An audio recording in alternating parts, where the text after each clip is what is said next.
Hi everybody, I'm Ryan from the Missouri History Museum, and today we're talking all about African American art and culture for our February Homeschool Day. For this gallery stop, we're going to explore our Expressions Gallery here at the museum to learn how African Americans changed music forever. First, when we talk about someone expressing themselves, what do we mean? What does it mean to express yourself? And what are some ways that you express yourself? When someone expresses themselves, they're showing how they think or feel. And one way that some people express themselves is through music. St. Louis has this long, rich musical history, thanks to many incredible musicians who use their music to express themselves. Today, we are going to really focus on African American musicians, the music they made, and the impact they had on music and culture. In the early 1900s, St. Louis was known around the world for the blues music created in the city. The father of the blues, W.C. Handy, once lived in St. Louis, and he based his song St. Louis Blues on his experiences living here, which became one of the most famous blues songs of all time. Today, our hockey team, the St. Louis Blues, is actually named after this song. So a few questions for you. Have any of you heard blues music before? And if you have, what are the blues? Do we have any idea? Take a minute to think about some of those questions. Blues music can actually be traced all the way back to Africa. When enslaved Africans were brought to the Americas, they brought their cultural traditions with them, which included their music. And many Africans weren't allowed to play instruments once they were enslaved, but they preserved their forms of African music in vocal music, like field hollers, work songs, and spirituals. And many of these songs included what became known as blue notes. And these were notes common in certain types of African music that couldn't be found in traditional European music.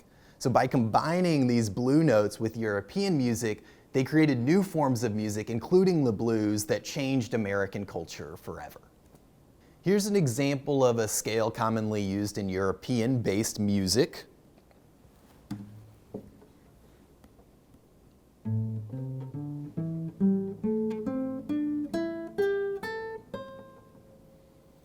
Now, here's a scale that includes a blue note. This would be a blues scale.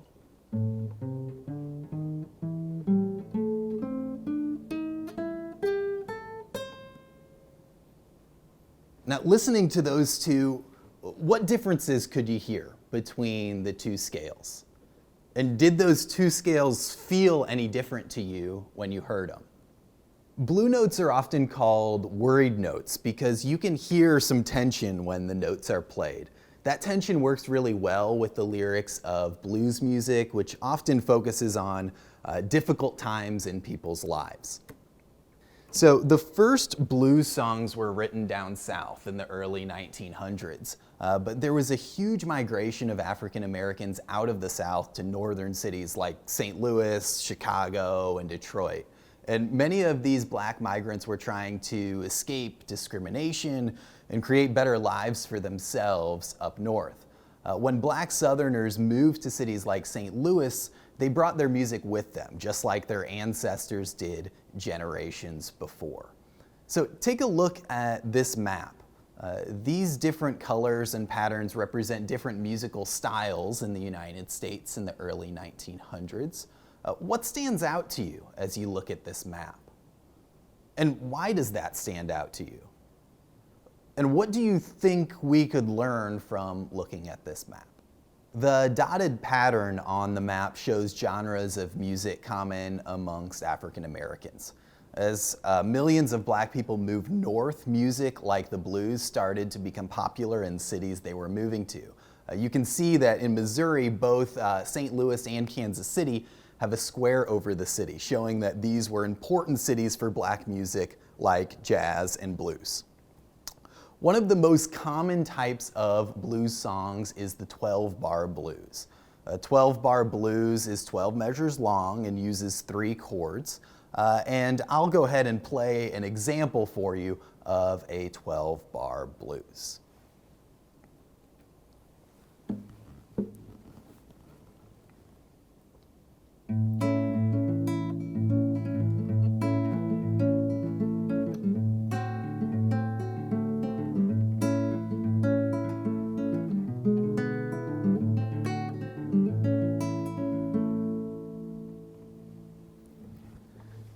The chord progression that I just played for you was actually the chord progression that's used in the song Maybelline by Chuck Berry. Chuck Berry, I think it's safe to say, is the most famous musician from St. Louis. You can see his guitar here behind me. His nickname was the father of rock and roll, and his parents were from the rural South and moved to St. Louis as part of that Great Migration that we talked about earlier.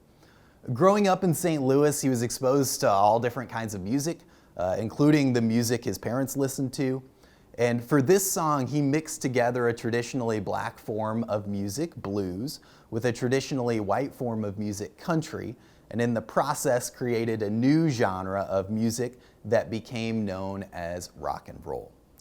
The chorus of the song Maybelline actually uses the traditional AAB blues format for the lyrics, which connects back to the call and response field hollers that were sung by enslaved people, where people would echo back and forth the lines that were sung.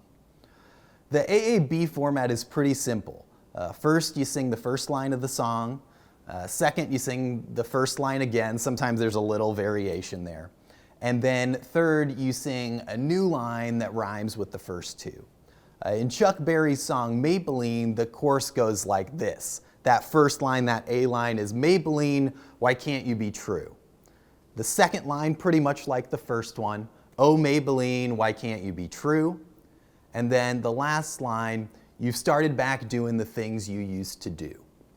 So that shows you how the AAB format works. And now that you know how it works, you're going to make your own 12-bar blues song to the tune of the chorus of Maybelline. Now, you can make your own lyrics, or you can use the template that I'm providing here. So if you're using the template, how it works is in this first blank, you just put a person's name, and you want it to be 3 syllables like Maybelline. Then it'll say, why can't you? And in the next blank, you put in a question.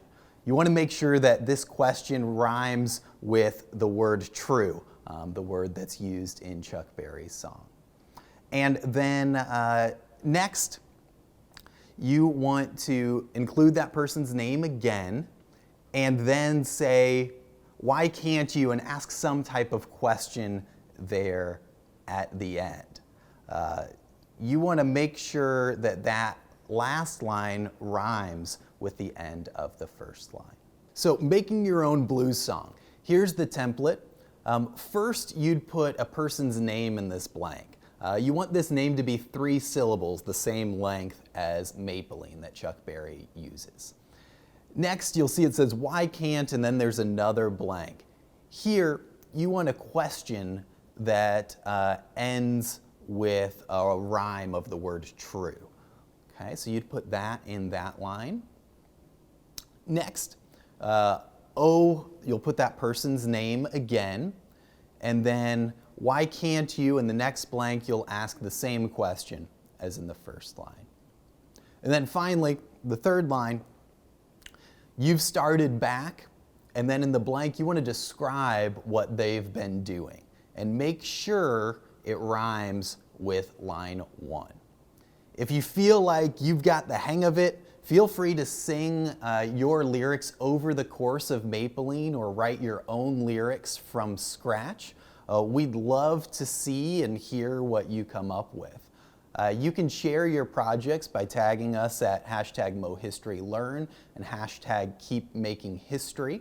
And we'll provide a link in the description to a YouTube video of Maybelline by Chuck Berry so that you can sing along. Thank you so much for joining us. Hopefully you learned a bit more about the blues and how they've shaped American art and culture. Please check out the other videos, as well as more online learning opportunities we have on our website.